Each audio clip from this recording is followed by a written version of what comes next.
அதிமுகவை சேர்ந்த பன்னீர்செல்வம் திமுகவில் வந்து இணைஞ்சிருக்கிறாரு. அதிமுகவும் திமுகவையும் நம்பிட்டு இருக்கிற ஊபிஸுங்களும் ஒரிஜினல் தம்பிங்களும் எல்லாருமே கொஞ்சம் யோசிங்க.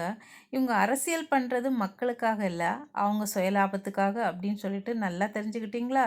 ஏன்னா பொட்டி பொட்டியாக கொடுக்குறவங்கள பக்கமாக சாயிறாங்க. இந்த முட்டாள்தனத்தை கூட தெரிஞ்சுக்காம முட்டாளாக நாம் மக்கள் இருக்கிறோம்.